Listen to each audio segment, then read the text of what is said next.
program ini tidak bisa hadir tanpa inisiatif dari Pak Ara, karena awalnya dulu anggaran PKP ini tidak sebanyak ini Bapak Ibu sekalian.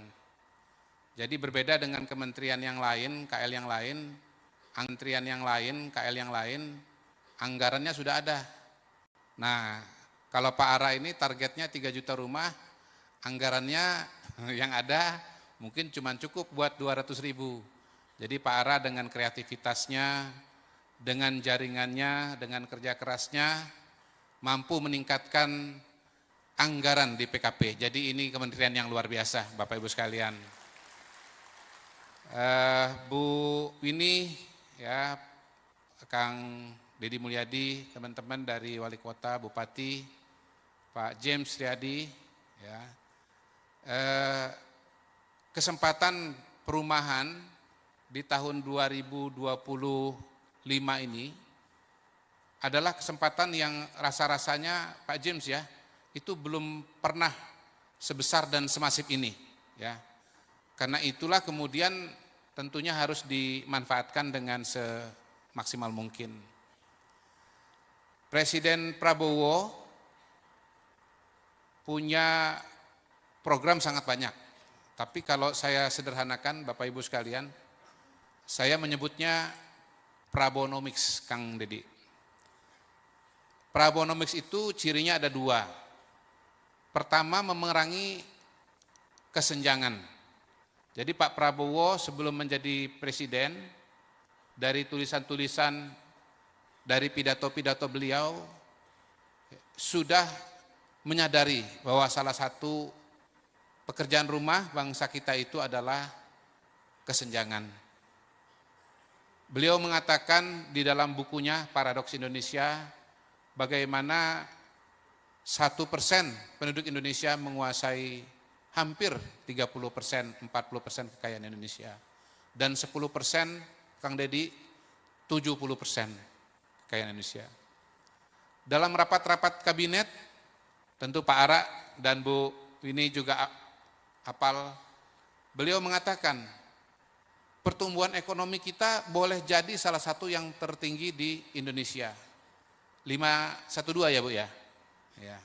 Tetapi Jawa Barat di atas itu. Tepuk tangan buat Kang Deddy Mulyadi. Ya, hebat. Jadi penduduknya besar, ya, wilayahnya luas, tapi ternyata Pak Deddy mampu membawa Jawa Barat menjadi provinsi dengan pertumbuhan ekonomi tertinggi, lebih tinggi daripada tingkat nasional. Boleh tepuk tangan lagi? Boleh. Ya. Jadi kalau kita bicara pertumbuhan ekonomi yang 512, di atas pertumbuhan ekonomi di negara lain, ya Pak James ya. Tetapi kata Pak Prabowo tidak boleh berhenti di situ. Karena itu bisa menipu Pak.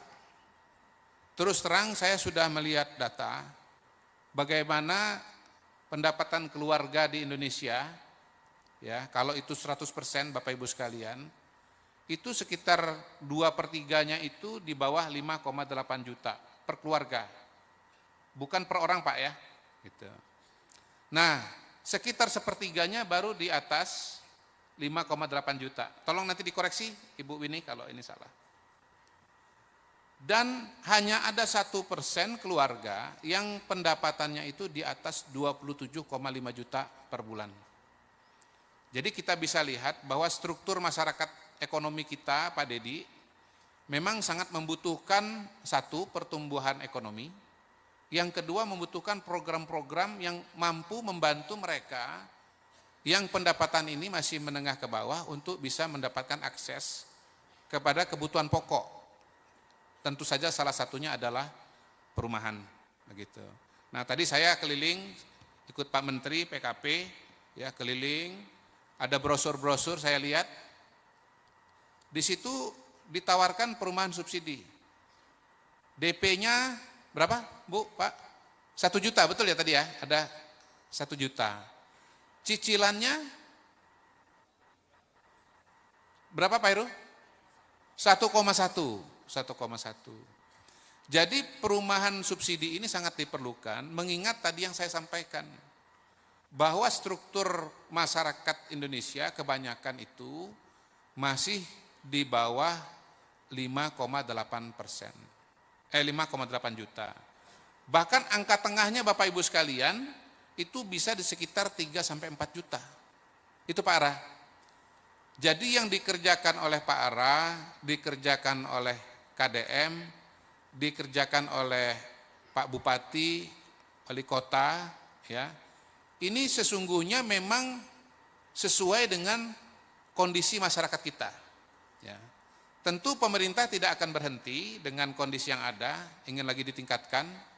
Ya, makanya Menteri Keuangan yang baru, ya, koboi kita Pak Purbaya, ya. Beliau mengatakan bahwa terlalu lama ekonomi Indonesia itu nginjak rem. Ya. Disiplin fiskal bagus, ya. Ngeluarin duit hati-hati bagus, nyimpan uang di Bank Indonesia bagus, tetapi sebetulnya kalau kelamaan diinjak rem, mobilnya nggak bergerak. Karena itu pada hari ini Pak Purbaya, ya, mencoba dengan pendekatan baru, pendekatannya injak gas. Injak gas. Pasar ekonomi harus diguyur dengan uang. Ada simpanan uang di Bank Indonesia berapa? 500 miliar, 400 miliar ya Pak ya. Triliun ya. Ya. Oh, berarti nggak ngantuk ini. 400-500 triliun diambil 200 triliun ya. Ditaruh di bank. Supaya apa? Supaya bank punya likuiditas. Ya. Nah, Pak Ara sebelum ada Menteri Purbaya mindahin duit 200 triliun itu sudah duluan Pak. Beliau ngambil uang dari BI lewat program Giro Wajib Minimum. Tadinya berapa Mas? Dari 5% menjadi 4%, dapat sekitar 130-150 triliun ya Mas ya. Ya. Jadi sebetulnya saya mau mengatakan Pak Purbaya memang pinter, tetapi sebetulnya Pak Purbaya keduluan oleh Pak Ara. Karena Pak Ara sudah ngambil duluan program seperti itu. Iya. Nah, kalau Pak Purbaya kan mindahin uang 200 triliun ini untuk berbagai macam program, menggerakkan ekonomi, kredit usaha dan yang lain-lain. Kalau Pak Ara khusus memindahkan 150 triliun untuk perumahan. Ya. Supaya apa? Supaya nanti masyarakat bisa mendapatkan dalam tanda kutip dana murah. Disebut dana murah kenapa? Karena bunganya lebih rendah dibandingkan dengan bunga komersil ya Pak James ya. Gitu. Sehingga teman-teman masyarakat berpenghasilan rendah itu bisa mendapatkan akses kepada perumahan dengan lebih mudah. Saya saksi mata Bapak Ibu sekalian, di Kementerian Dalam Negeri ada penerima FLPP. Diwawancara oleh Pak Ara, ditanya oleh Pak Ara, sebelum punya FLPP tinggal di mana? Katanya kos. Berapa bayarnya satu bulan? 2 juta rupiah. Sekarang tinggal di mana? Rumah FLPP. Berapa cicilannya satu bulan? 1,7 juta rupiah. Jadi ternyata di zaman Pak Prabowo ya, beli rumah lebih mudah daripada bayar sewa. Saya terkejut terus terang Pak James. Saya terkejut ya, bahwa kalau dulu itu ada mitos beli rumah lebih mahal daripada sewa, ternyata realitanya sekarang ini adalah beli rumah lebih mudah daripada sewa. Ini adalah terobosan. Ini adalah program yang dikerjakan oleh Pak Ara sebagai menterinya Pak Prabowo. Tugasnya apa? Menyediakan perumahan bagi masyarakat. Mengurangi backlog. Backlog itu apa ya bahasa Indonesianya ya? Atau bahasa Sundanya apa Pak kira-kira Pak? Hah? Ngadek. Ngadek. Ngadek-dek. Mandek. Oh mandek. Mandek ya. Ada yang mandek dari kepemilikan, ada yang mandek dari kualitas. Mandek dari pemilikan itu artinya apa? Belum punya rumah, udah menikah, udah punya anak, tapi belum punya rumah. Entah sewa, entah di rumah mertua indah, perumahan mertua indah. Ya. Kalau yang mandek kualitas, punya rumah tetapi kondisinya tidak layak atau kurang layak, ya bocor lah, nggak ada pagar lah, nggak ada pintu lah, bang gawat juga kalau nggak ada pintu. Itu. Nah, itu semua dikerjakan oleh Pak Prabowo lewat Pak Ara. Dan yang harus dikejar ini sangat banyak, makanya membutuhkan bantuan berbagai pihak. Karena itulah kami di KSP yang tugasnya monitoring dan evaluasi program prioritas pemerintah, Presiden sangat mendukung kegiatan ini. Karena apa? Karena kegiatan ini tidak berdiri sendiri, ada ekosistem di dalamnya. Ada keuangan, ada pemerintah pusat, ada pemerintah daerah, ada BPS, ada pengembang, ya. Dan hebatnya Kementerian PKP pada hari ini bukan cuma mendorong untuk adanya pengembang, bukan cuma mencarikan dana, tetapi juga mengajak untuk meningkatkan kualitas pengembang Indonesia. Sekarang kalau mau jadi pengembang nggak boleh sembarangan, ya Pak Joko ya. Boleh berdiri Pak Joko, boleh berdiri. Nah ini Ketua REI, ya, Real Estate Indonesia, ya. Ini orang Bandung, casing Jawa Tengah. Solo, casing Jawa Tengah. Ya, jadi ini orang Bandung, casing Jawa Tengah. Beliau ini sangat terbantu karena untuk bisa meningkatkan kualitas para pengembang, kalau cuma REI saja yang berjalan ya Pak ya, banyak yang bandel Pak ya. Tetapi kalau sudah pemerintah kayak Pak Ara, sudah Mas Heru dari BP Perumahan yang turun, nggak ada pilihan.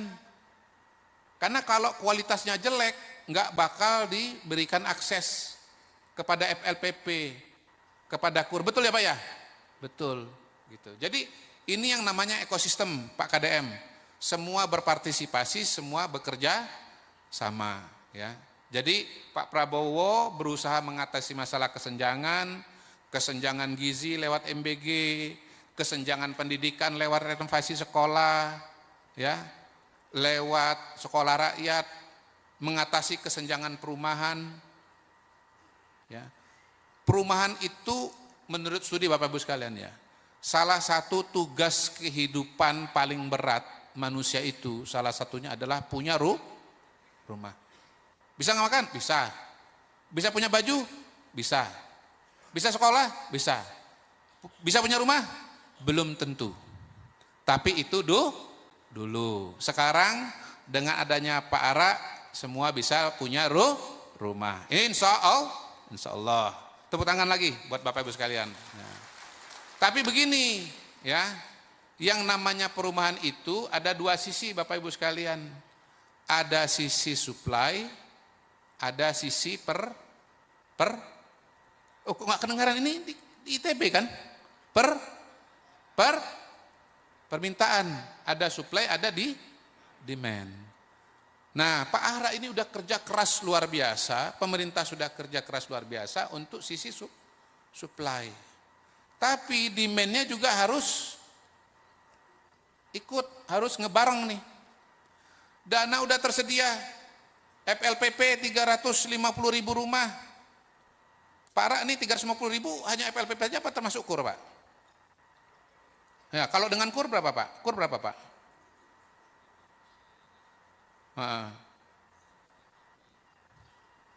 Iya.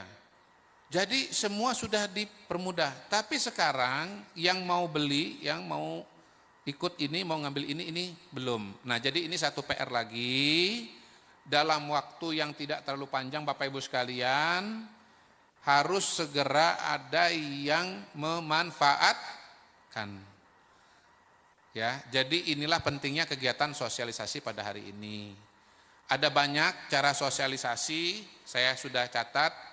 Mungkin salah satunya adalah teman-teman nanti bisa masuk ke BPJS Tenaga Kerja ya Pak. Karena BPJS Tenaga Kerja itu isinya adalah para pekerja, ya, buruh pabrik, ya, semua ada datanya ditawarkan. Kemudian tadi disampaikan oleh saya lupa apa Bu Wini tadi ya, kumpulkan perbankan ya, perbankan terutama yang besar-besar, mereka tuh biasa kirimin ini informasi, WA Blast, tawarkan kepada bank-bank yang memang yang besar-besar, BJB, bukan hanya BJB tapi Bank Mandiri, bank yang lain-lain, tawarkan gitu. Tambah satu usul terakhir nih Pak Ara. Kalau bisa iklannya itu masuk ke YouTube. Sekarang ada banyak YouTuber yang populer di kalangan Gen Z, di kalangan anak muda. Karena yang paling memerlukan perumahan itu adalah YouTuber Gen Z, ya. Ada nama macam-macam. Ada siapa tuh? Siapa sekarang YouTuber yang populer itu? Saya tahu Jerome Pauline. Siapa lagi coba? Apa? KDM. Ya, itu. Ya. Itu. Jadi sebetulnya itu Kang hadir di sini itu diminta pasang iklan gitu, tapi gratis. Tapi begini Mas, saya usul, bila perlu sebagian dana itu dipakai untuk biaya iklan, Pak. Bagaimana Anda mau menjual sesuatu tanpa Anda keluar biaya marketing, Pak? Menurut saya itu lumrah, jamak. Pengembang kan gitu kan Mas ya. Mau promo, mau jualan rumah, bikin brosur, bikin apa lagi? Bikin event, bikin iklan, ya. Bikin apa? Bikin tour, gitu. Jadi maaf, menurut saya, hemat saya Pak Ara, dari sekian anggaran yang ada tadi itu, memang mayoritas sekali itu buat bangun rumah. Tapi sebagian juga bisa dipakai untuk marketing, gitu. Nah kalau mau pasang iklan di TV, ya. Enggak ada yang lebih hebat daripada Pak James Riyadi. Beliau pernah pasang iklan yang paling masif dalam sejarah Republik Indonesia. Itu adalah Pak James Riyadi. Jadi menurut saya kalau mau serapan tinggi, ya, sisi demand-nya naik, ya, kita juga harus promosi. Menyediakan sistem betul, menyediakan anggaran pembangunan betul, dana murah betul, tetapi jangan lupa untuk beriklan. Demikian, terima kasih. Wassalamualaikum warahmatullahi wabarakatuh.